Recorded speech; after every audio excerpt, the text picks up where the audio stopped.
and welcome to this week's 4Ps podcast. This episode is really a unique episode. We hear all the time. It's something in the news that's all the time. We talk about it. It is sometimes it can be validated. I'm not going to take that away. Most of the time it cannot. It is a relationship between cops and people of the inner city. And you notice I said people of the inner city because I didn't sit there and say and black people, or I didn't say and brown people. I said people in the inner city, and that incorporates all races. Yes, is it predominantly people of color? Yes, it is. I'm not going to sit there and say it's not. But we don't talk about the majority. And the majority are people, cops in the inner city who actually love their job and love the people whom which they're serving. Kirk Driver, no longer a cop, but he is still very much involved and has been involved in making the lives of people in the inner city better. He is from Fort Worth, Texas, and I will tell you right now, I'll forgive the fact that he is from Fort Worth, and being a Buffalo Bills fan and stuff like that. You know how we are about Dallas and stuff. But all joking aside, this is a great episode. This is a great man. This is a great leader, and we'll be right back right after this. Purpose gives your life direction. Planning turns that direction into action. Passion gives your mission energy. Persistence keeps you moving when the road gets hard. The 4 Ps of You is more than a book. It is a framework for building a life with meaning, focus, and follow through. Discover your purpose. Create your plan. Fuel it with passion. Finish with persistence. The 4 Ps of You by Trunnis Goggins II. Available wherever books are sold. Welcome back to the 4Ps podcast. I am sitting here today with somebody. We had a little pre-talk before the interview. Kirk Driver. He's in Texas. Now, I'm going to say this. We have been doing this podcast now for almost 3 years. It'll be coming close on 3 years. I have rarely had people from Texas on my podcast. We've had 3 people from Texas back to almost back on this podcast. We had one from Houston, one from Dallas, and now we have one from Fort Worth, Texas. One thing I'm going to ask you, I am from Buffalo, New York, and I'm not going to be mad, okay? Are you a Cowboys fan? Of course I am. And I knew you were going to say that. Every year it is this crazy, oh man, and then they dropped it. Yeah, well, that's happy stuff. We get built up and this is our year. No, never mind. Yep. And you know what? I'm going to tell you, you have one person that is preventing you from getting that to be your year. Can you tell me who that person is? It's their general manager. An owner. Yes, that's exactly the only reason why. Go to the owner's box, hire a GM and get out of his way. Exactly. And that's the only thing holding you back. He is holding himself back from a championship. But at the same, you're absolutely right.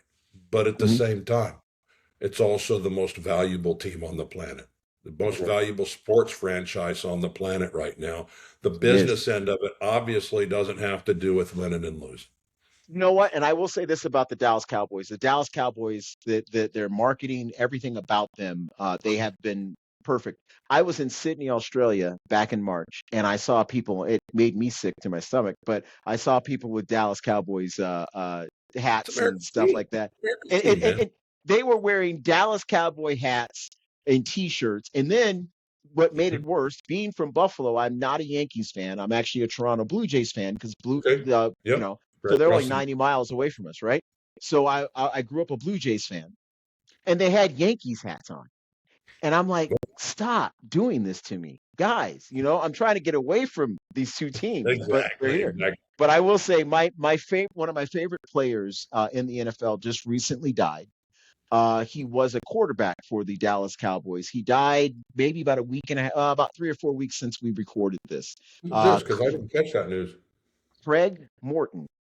Oh, really? Craig Morton. Yes, he was one of my. When I was a little kid, I had the privilege of meeting Craig Morton, and his birthday is a day after mine. And Okay. so I kind of like, even though I'm a Bills fan, I Sure. always loved Craig Morton. And yeah, he died. He was 83 years old. Wow. He was the first quarterback, the very first quarterback in the NFL to lose a Super Bowl with two different teams. Oh, He's the wow. only quarterback to lose a Super Bowl to the team that he lost the Super Bowl with in the No. first place. Oh, Because wow. Okay. he played for Wow. the Dallas Cowboys and took Mhm. them to the Super Bowl, lost.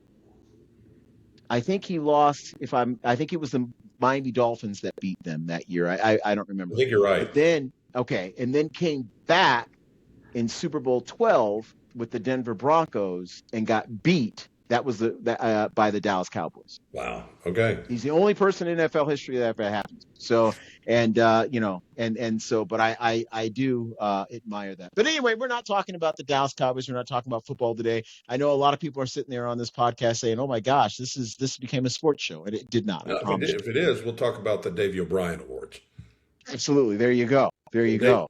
Davy O'Brien Awards actually are in Fort Worth, Texas, I'll be and they're okay. named after Davy O'Brien, who, like back in the 40s, took TCU to like a championship year, Wow. won the Heisman, and in '77 they said, you know what, we need an award for the best NCAA quarterback. There you go. Yeah, so there you go. A That's little it. bit. That's it. You spent some time, and we were talking about this before. You are a leader in your community, big time. You have a framework developed around leadership, but Yes, sir. you also you were a police officer in the Fort Worth area. Is that correct? Yes, yes, I was. City of Fort Worth, 34 years. Well, thank you very much for that. How was it? How was being a cop for that long? Dude, okay, so you got to understand where it started. And I mean, okay, how far back you want to go? Are we talking origin story? So I We joined. can, yeah. I came out of the Marine Corps. I went in the Marine Corps Reserve. Ended up 6-year contract. Did 3 of that on active duty, and part of that was Desert Storm. So went over to the Okay. sandbox, played, but came back bored out of my head. Tried to go active, couldn't get in because they're downsizing everything. So I joined Fort Worth PD. When I joined, it was 1992, and it was the Wild West. Crack epidemic going on nationwide. The inner cities were just ravaged. A lot of gang violence going on. Fort Worth, so the number one at the time, the number one most violent city in America was New York City. Okay, per capita violent crimes. Number 2 was Fort Worth, Texas. And I joined, and my first assignment, which where I stayed for years and years, was in the inner city, the east side of Fort Worth. Poly, Stop Six, traditionally African American neighborhoods, and the crack was ravaging that. So that was my immersion into law enforcement. And like I said, it was a crazy time. I was there mid '90s when the Crips and the Bloods were feuding, shooting Yeah. at each other drive-bys over drug turf. It was literally so bad that when, okay, in this area, you've got the Crips and the Bloods came in, did a drive-by shooting. Half of us would go there to work that. And the other half of the team would rush out to the Bloods turf and stop any cars that are flying the blue flags of the Crips to avoid the retaliation drive-by. And this was what we did all day, all night long. It was Again, safer. It was safer in Desert Storm. pretty much, yeah. Yeah, it No, I mean was. seriously, yeah. Yeah, no, Wow. it was a wild time. I've been shot at a few times, done some stuff, but but but okay, I survived. Never mind all of the headspace stuff. But Yeah. in the process, so I'm rising up through the ranks. So all through the ranks, anytime you promote, you got to read the leadership books. You got to go to the leadership schools. Same thing with the military and Hmm. police and fire, the first responder crowd. They really do a lot of leadership development, stuff that Absolutely, you they don't do. see in the corporate world. Because especially with first responders, police and fire, you show up on the scene and they're expecting you to take charge. Hmm. Like you own the environment while you're there. You own your space. So I got a lot of leadership experience along the way. Saw some great leaders, worked for some great leaders, worked for some that they weren't so great. So moving forward, I make lieutenant, and as a lieutenant, I was working on my MBA, and I end up I try to get a cush job, a day shift job, and I'm like the captain's hey boy, essentially, as his Right. special assignments lieutenant. In this, I'm on the MBA track, and I'll tell you, Trunnis, the MBA, what that did for me, it's like learning a new language. As a cop, you've heard the old adage: if all you got's a hammer, all you're looking for is nails. Right. And Right. everywhere in the world, you're looking for nails. It's all you see. The MBA gave me a screwdriver, a wrench, a drill, this, that, the other, all these other lenses through which to look. And so I started seeing stuff that I had seen in the inner city from a different angle. Okay. And so in that, this is where one of my big passions is. I started going, again, I'm the captain's hey boy. And so he didn't like attending community meetings. So guess who got to go? Driver, I need you. You're Right. going to this community meeting. Okay, so I start going to community meetings, and I hear this common refrain: why can't we have good stuff? Why is it that the last full grocery store just left this community? Now we're what they Mhm. call a food desert, Right. where you got the convenience store down the street, but you're not getting fruits and vegetables, much less fresh ones. You got to go 4 or 5 miles, and 4 or 5 miles may not mean much to you and me, but Does if when you're out of a car. you don't have a vehicle and you're an old person and you're relying on the bus, and the bus doesn't go straight from here to there, it goes here to the downtown transfer station, then to there. And so a trip to the grocery store in 106 degrees, riding on the bus, that's a 3-hour journey, It is. just You're the right. transport. Okay, Mhm. why can't we have a good restaurant? And so I'm listening to all this stuff, and I'm like, well, why can't we? Well, and I oversimplify, but it's two things. It's population density and median income. Okay. We have the income, or excuse me, we have the density, we don't have the income. Just Right. like Lukenbach, Texas, population 4, if they're all millionaires, they don't have the density. They're not getting Albertsons. We have the Exactly. opposite. We Right. got the density, we don't have the income. Well, why? Well, because they don't have the jobs that make that money. Why don't they have that? Well, because they don't have the training and education to get the jobs. Well, why don't they have that? And you ask all the whys and you work your way backwards. And it always, always, always boils down to crisis in the home and crisis in the individual. Mm-hmm. So what are we doing about that?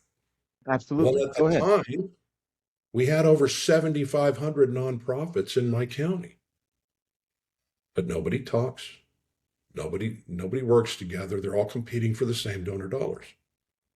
Now we're over 15,000 nonprofits, but that's a whole nother story.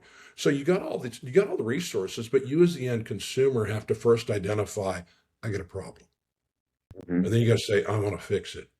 And then you got to say, well, who fixes it? And research that. Then you got to get in front of them. Well, if you got 5 or 6 problems, it's a lot of steps. Absolutely. So I came up with this idea, ran it past my boss. He said, roll with it. 6 months later, they gave me a whole position behind it. And the idea was real simple. What if we reached out and partnered the police department with all the nonprofits, like all the big boys? I don't care about, Joe's interview skills, Jane's dress for success, but what about workforce solution for the county, which is an arm of the Texas Workforce Commission? Okay. Okay. Let's work with them. Let's work with our local county hospital. Let's work with the mental health providers. Let's work with the community college, the schools, social services, education, employment services. That's what we targeted, and all the auxiliary stuff, food bank, et cetera, et cetera. And the idea I had was, instead of everybody siloed, what if we create a task force and drop on one location? Let's target one apartment complex. Let's survey everyone in there. Let's identify all of their family needs. And then through a survey, we identify all of them and then come back 2 weeks later with a tailored prescription of services to meet all of that family's needs that we can. Wow. Let's measure. How did you now you talked about crisis. and the crisis. Now, the thing is I remember a pastor Mhm. back in the day said that in the morning, and I don't mean to sound like Michael Jackson, and I hope he didn't mean to sound like Michael Jackson either, but he said where it starts, change starts with you. So you got to look in the mirror and say, Sure. I'm going to make a change today, and then you Right. go down. Right. So with a lot of the people that are dealing with crisis in the inner city, okay, Mhm. yes, and I know that there are probably some people right now saying, no, but this and that, and yes, there is this and that going on in the inner city. I understand. I'm not going to sit there and deny that, but it's how we react to the Absolutely. this and that in the city. How do you deal? How did you deal with that in the inner? How did you deal with that? Because obviously, Fort Worth is no longer the second most violent city in the United States. It's far from it. But how did you? So obviously, your plan has been working, and it's going to continue to work. But how did you address the me problem in this um, program? Well, okay, so that's the thing. The hardest the hardest steps to take are crossing that 6 inches in here. Yeah. Okay. The people who have the issues, what we did with this, the people who have the issues, again, the resources are there, but getting people to actually go get those resources, that's another matter. Yes. Okay. So the differentiator in what we did is we brought the services, we brought the survey to their door. We incentivized taking the survey. If they're on Section 8 housing, the housing authority authorized for this survey, you take the survey and you live in this apartment complex, we'll knock $100 off your rent. So we incentivize that. We Okay. got the survey and then we brought the services to them. Hey, the providers are like, so when we identified all these things, the research team pushed it out to the providers and the providers were under an agreement. We're going to contact them and say, hey, you took this survey. We identified this as an issue. We're going to help you with that. And they Wow. literally took it to the end consumer. And so it's not sitting rocket science, dude. No. So we took it to the end consumer, and for some it works, some of it doesn't. The reality behind it is on this one, it evolved into a nonprofit that services that area now. However, the reality is, let's say we have 100 families that we're working with.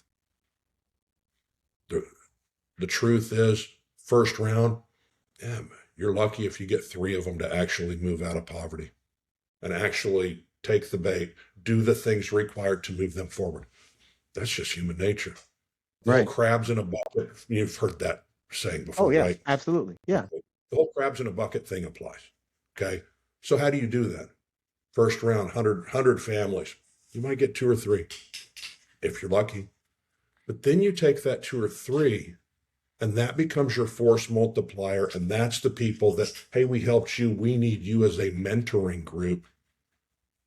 When we talk to your neighbors, we're going to refer them to you for encouragement to come out of the circumstances. Dude, Hmm. I'm a middle-aged white guy. This is an African American community, and I'm a cop. I have there's no, the connection's not there that they need to pull them forward because I'm not the model for them because Right. we don't have that shared experience. No. But someone who came from that community, who went through this, who pulled themselves out, they can now become the models and the mentors. Look, I did it. You can do it too. And I'm going to say this, and I'm probably going to touch on some, and this is what this podcast is all about. I'm going to touch on something for you to think about, for the audience to think By the about. way, I catch on nerves on this stuff too. So Good. And it's not. I think that this is a wonderful thing. I also know that cops in the United States of America, especially white cops, they get a bum rap. Okay, and that's sad, and it really is sad because you know you come in and you are probably, and I hate, and I'm going to say this, and this is going to piss some people off. you are probably, as far as your heart is concerned, you're the norm. Yes. Okay. I'm going to say you're the norm. I would say a lot of people become cops. I could never be a cop. I'm a black guy, and I'm going to tell you right now, there's no way I'd be a cop because I don't have the tolerance for it. And I'm being serious. And I put myself in that spot. I'm a caring person, but there will be, I would cry. I mean, the moment I'm sorry, I just couldn't do it. You, on the other hand, you have the character and you have the caring heart. I have a caring heart, but like I said, if I tell you not to do something, I'm only going to tell you about once. All right. And then probably I'm going to jail with you. That's all there is to it. But you, on the other hand, you come into this, you are trying to fix a problem. Not only are you being a cop as far as maintaining the law and being reactive, but you were also being the protect and serve.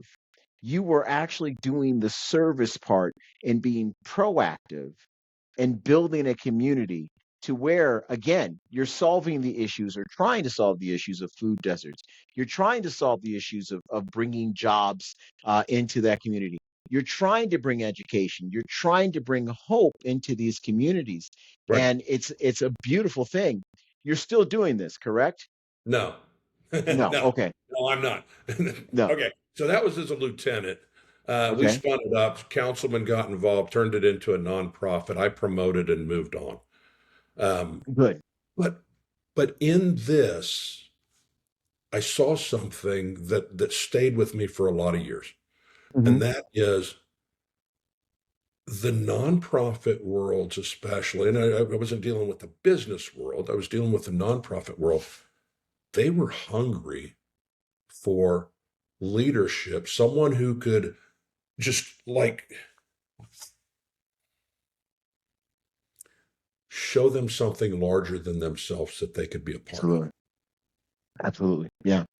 Okay. And I mean, when you've got, I'm going to refer back, this is my cliche, Joe's interview skills, Jane's dress for success, and Jimmy's resume writing workshops. Okay. On their own, very limited scope, very limited reach. Okay.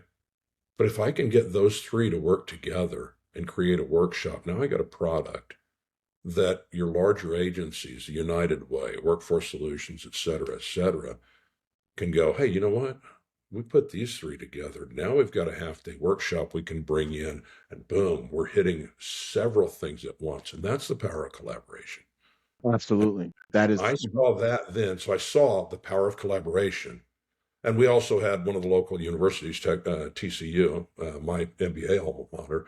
We had them on board, their urban studies school and their criminal justice program, as the people that were doing the survey and collecting the data and actually doing the research behind this thing. So you got data-driven, evidence-based, peer-reviewed research behind a project. Donors like to see that. Absolutely, they do. Because they want to see results. That was my sell to that community is if I can get you guys working together, I'm not going to pay you to be a part of this project. You don't have to pay me to be a part of this project. Everyone's on their own for their funding. But what do you get out of this? You get the evidence. You get the white papers that say this collaboration we did reduced violent crime by X amount. And the thing is violent crime, at least in my city, and it's pretty much the national trend, the aggravated offenses, the ones where someone went to the hospital or a deadly weapon was used. Well, 41% of that's in the home, dude. Right. And we can't put a cop in every bedroom, nor would we want to, nor would the public want us to. But if I can take away just, let's say there's 8 to 10 trigger points before someone snaps and punches out his wife or girlfriend. Okay. I'm driving home from my cruddy job. I'm driving into my hoopty car. The tags are out. I got 2 tickets that went to warrant. There's a cop rolling behind me. Holy crap. I just smoked a joint to self-medicate. I get home, the kid's sick. Man, I can't even pay last month's doctor bill. She's on the phone. Where's my dinner? I tell her I want my dinner at 5:30, I call her a name, she calls me a name, I punch her in the eye. And I just wrote you the script for about 80 to 90% of our domestic violence. You did. You did. You absolutely did. What if we collectively can take away 2 of those triggers? Yeah. What if that only reduced domestic violence? I don't know, I'm just make a number up. What if it reduced it by 6%? Does it matter? That does a woman who does a woman who Sure didn't did. get beat up that night, right? You know, it's Sure pretty. does. It does to the kid. You know, you talk about how do we fix this? It does to the kid who didn't watch daddy beat mommy up, Exactly. and then see daddy go to jail, and then have to go visit daddy on the weekends and talk to him through a big piece of glass on a phone for the next year or 3. Yeah. Okay. And that kid didn't learn a behavior that they're going to carry into their own adulthood. And that keeps that statistic high the whole time. That's how we fix these issues. Chip That is away beautiful. each at a time. Okay, so I learned collaboration. I also learned, man, these folks are hungry for leadership and people pushing them towards something larger than themselves. So moving forward, I ended up promoting. I joined Rotary as a part of this project. That was really cool.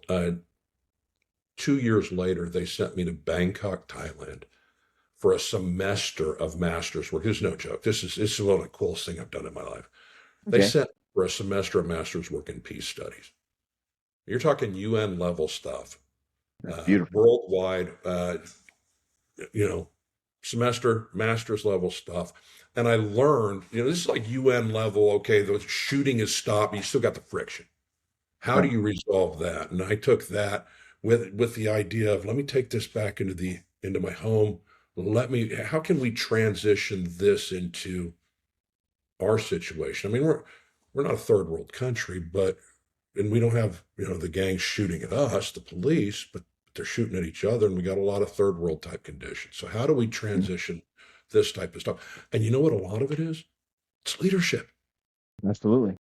It's all about leadership. And it's all about teaching, in that sense, the young men of that community how to be leaders.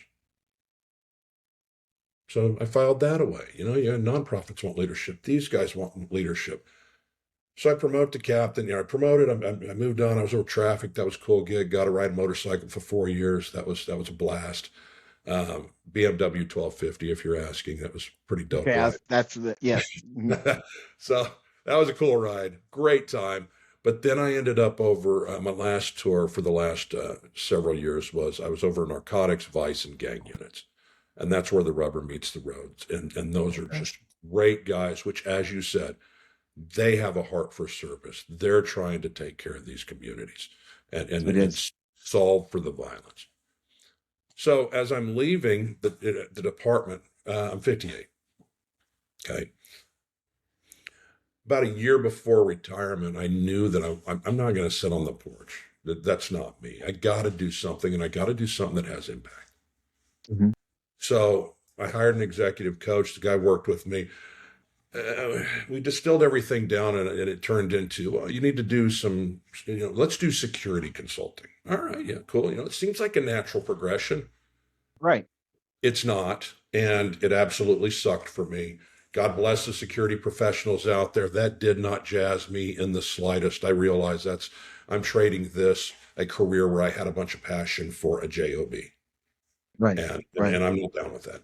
So my buddies, or as I call them, my personal accountability team, we finished working out at the gym. We're eating one morning. How's the security consultant thing going? And it's not really for me. And it's like, then why are you pursuing it when you wanted to? And one of those guys is a guy named Chris Harris. Absolutely, good man. Chris is one of my closest friends. Mm-hmm. And he said, what do you want to do? And I said, I want to do keynote speaking. Now, backing up a little bit, last fall, I sit on this panel, and a friend of mine who was with city manager or city, he'd been with the mayor's office for a while. As a favor, he'd had this panel of there's a leadership. It's called Leadership Fort Worth, or Leadership Crime. It's basically they take you you sign up for a year, they take you around the city and show you, here's all the aspects of city government. Well, someone on this panel had stepped down, they couldn't do it, and he calls me. I need you to be on this panel. All right, cool. What's it about? That's leadership in the city. I'm like, dude, I'm retiring in like 4 months, and I'm not a chief. I'm not in the city. I'm not that level. He said, no, you're going to do fine.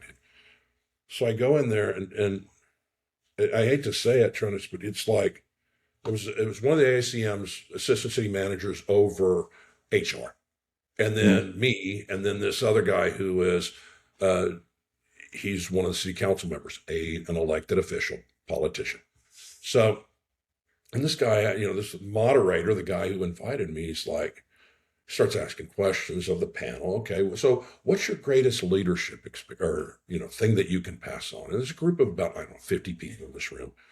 And the HR gal, pretty much HR answer. Well, if you see something, tell your boss, don't sexually harass people. Okay. Exactly. Okay. Yeah. Well, whatever. Watch a joke. Yeah. Yeah. That's HR. And then he asks the politician, what's your greatest leadership lesson? And this dude was excellent at the political answer, which danced all the way around the issue without even landing on the issue itself. He might as well have said, well, that's a great question. Let me tell you why my favorite color is blue. I mean, it was literally like, I'm looking at this guy like, you didn't even answer the question. And then he asks me, and I'm like, man, I can't tell you what the greatest leadership lesson is because there's so many. But I'll tell you what the first one is. And that is, you shouldn't even think about leading anyone else until you have your moral compass aligned and in Absolutely. 100%. And what that means is you sit down with yourself in a quiet spot and you figure out, where's my no-goes? What if someone says to me, hey, if you do this, you'll get a promotion, and that's an unethical thing. Where's your answers on that? Absolutely. Have you taken martial arts before? No, I've not taken martial arts. Okay. Boxing, any of that? Yes. Okay. Mm-hmm. So you can relate, the combatives. I took martial arts years ago for several years. I made it to second black. And a great instructor. And we used to do these things called 3-step drills. Okay. And the 3-step drills, you stand in front of your opponent, you bow to each other, and then this guy does boom, boom, strike. Okay. But strike, and then you stop. Okay. Right. This guy executes his first 3 moves in response to that strike. Okay, if it's outside, I'm going to block. I'm going to strike with a palm to his face, and then I'm going to come in with an elbow or a knee or whatever. Okay, and then you bow, and then this guy punches. This guy does his first 3, and then you do this over and over again.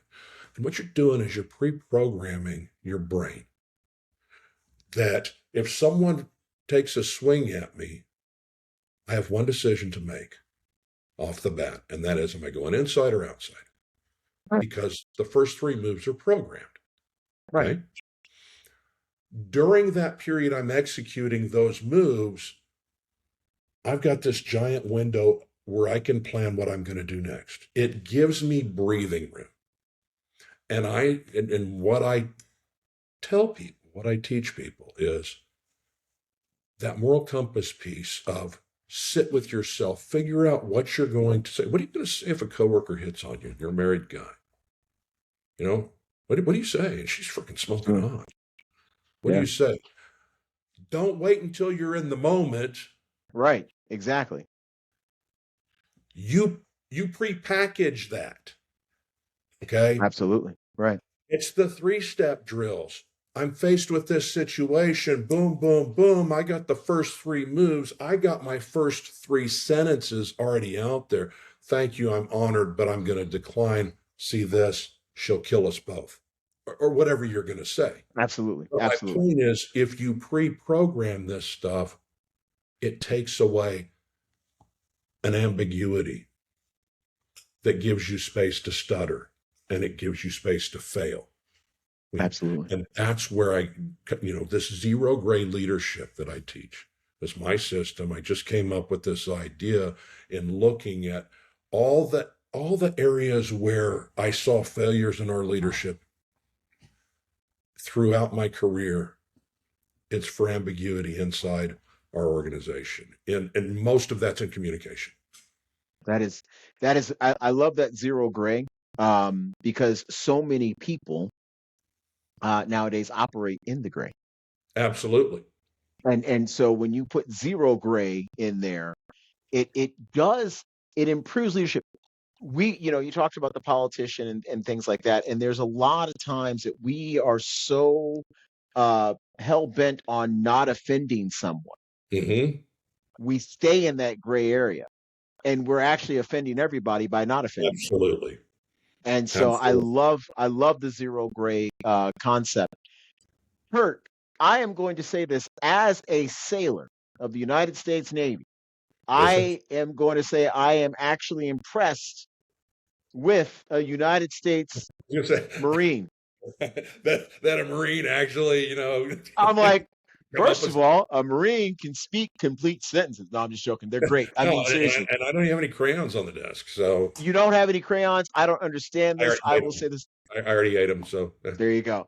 But yeah, this is a great leadership concept. First of all, and the thing is I kind of it's great that we started here. I wanted the audience to hear the backstory. Now, I want people to know about zero grade leadership. I'm going to have that in the podcast notes. You are going to okay. see links to get to Kirk Driver. And like I said, they're in the podcast notes. You're going to see that. This is not going to be the last time you have Kirk on this program. That is for sure. What I do love is that your leadership actually came out of an issue that we've talked about on this program a number of times. Um, there are crises in the United States. A lot of them are in the inner city. It is now bled over to now the suburbs. The same crises you see in the inner Yep. city are now the same crises you see in the suburbs, and that's very sad. But it's great to have people like you around to do things to at least address the problem and go Well, to the root of the problem. I appreciate that, and I'm going to say something about the inner city real quick, if you don't mind. Mhm. Mhm. Oh my gosh, you worked in this crazy environment. Yeah, I did. I've seen evil. I have seen the face of evil. Thankfully, in my career, 34 years, only a handful of times have I seen true evil where people are just, and I Right. hate to, people, oh, he's going to get all religious, but I can't explain it short of demonic possession, just ate up with evil. I have seen that, and it is Mhm. scary. But let me tell you what else I've seen. I've seen abject acts of kindness from people who ain't got nothing. Right. Giving Thank the you. shirt off their back to a total stranger and with no expectation of reward and no reward given because it's the right thing to do. There's two Absolutely. schools of thoughts in this world that people are inherently evil and good is trying to break in, or people inherently good and they're tainted with evil. I believe in the latter. People are Okay. good, and people nationwide, especially worldwide, I don't know that they can even think this aspirationally.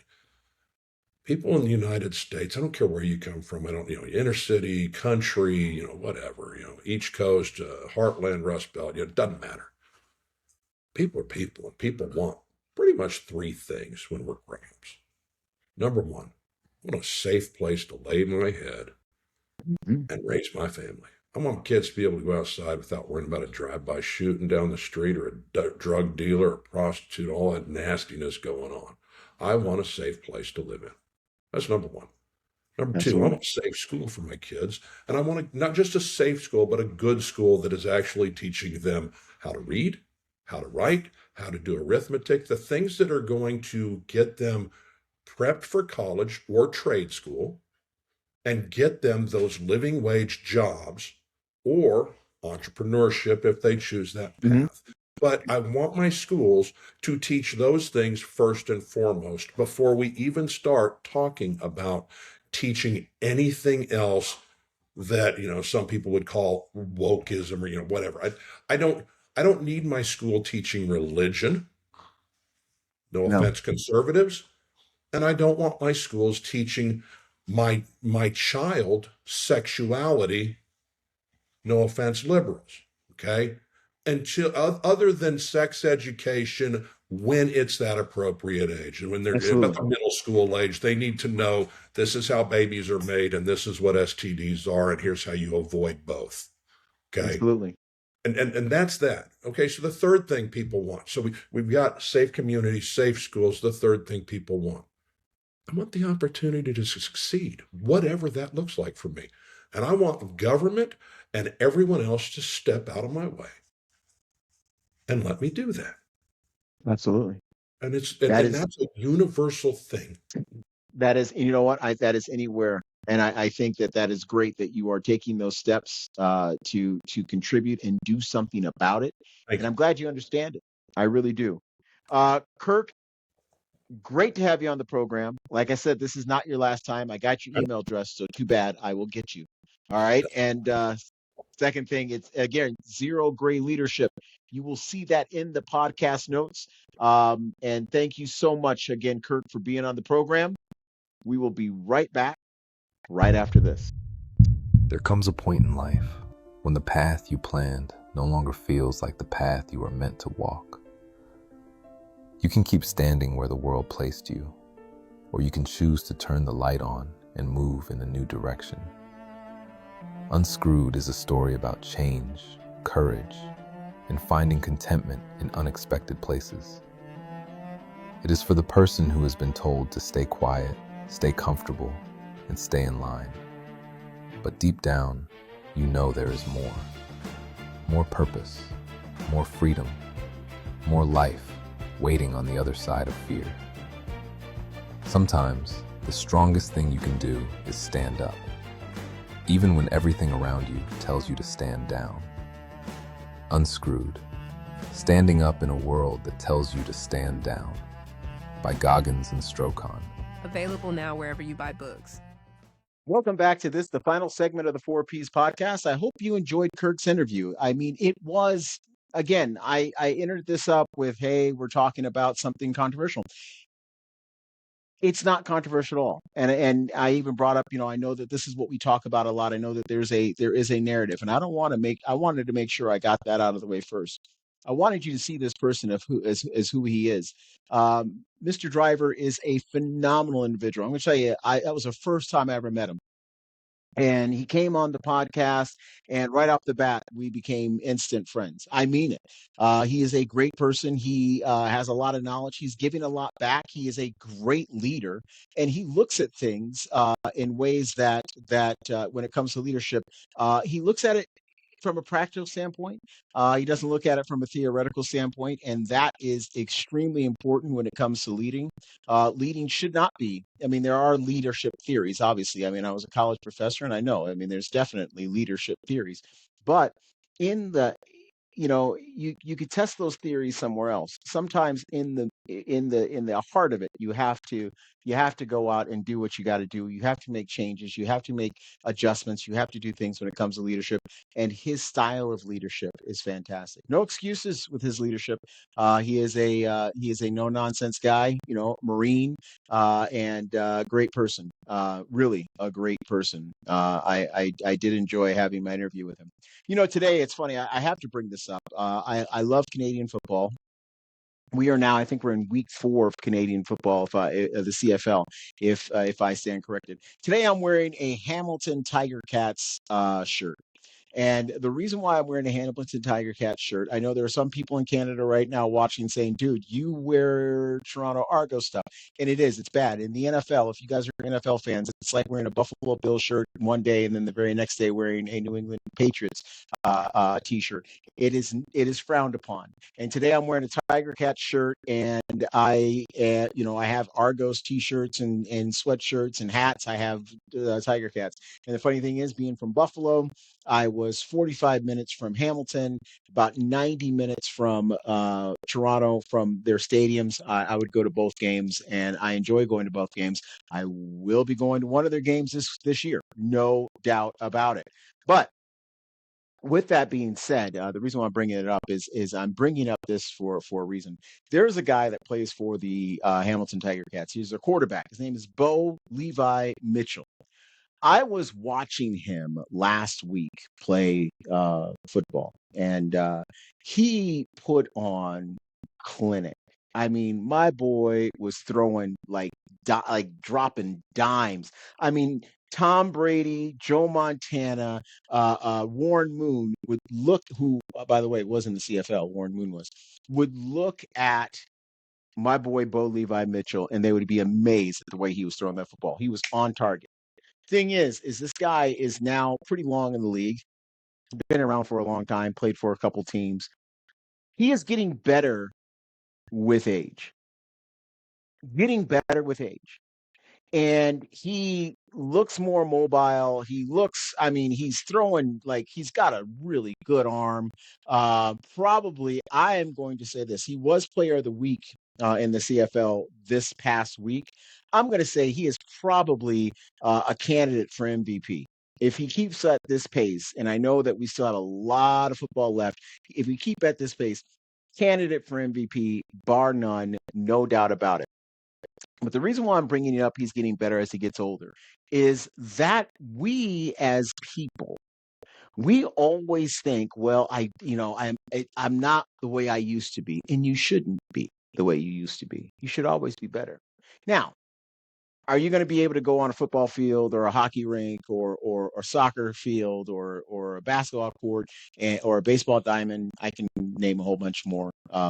A oval for AFL, Australian football. Are you going to be able to do all those things? And no, you're not going to be able to do what you did at 25 the same as you did at 35. I mean, I would say that in Bo Levi's case, that is a freak of nature. But you should never be what you used to be. You should always be better than what you were before. We are constantly growing. We are constantly doing things to make ourselves better than what we were before. And we do that through what? We do that through learning lessons.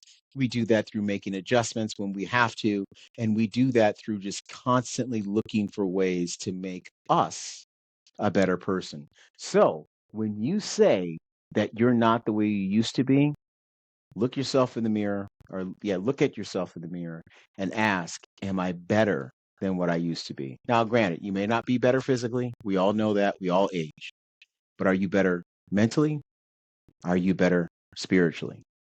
Are you a better person? Are you not the way you used to be because you're a better person? I want you to think about that.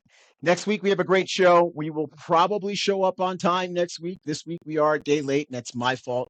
It's completely my fault, and I'm very sorry. I know if you were sitting there waiting for a Tuesday download and you didn't get it, you're like, what the hell's going on? It is my fault.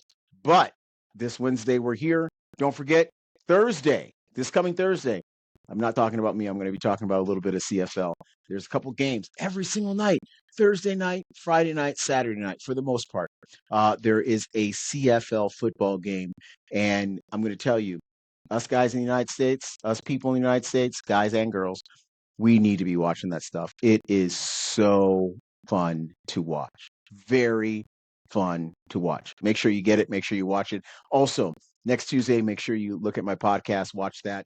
Hey, don't forget, got a brand new speaking about Canada, have a brand new book that came out. It is number one. It was a bestseller in Canada, reached number one over the weekend. I want it to reach number one again in Canada. It's called Unscrewed, co-written with my buddy, Derek Strokon, over there from Western Canada. Great guy, great person, fun guy. He's like the brother I never had, but never really wanted. And definitely go try to get that book. I will talk to you guys next week. Until then, remember, you're not the way you used to be because you're better. Talk to you then. Bye-bye.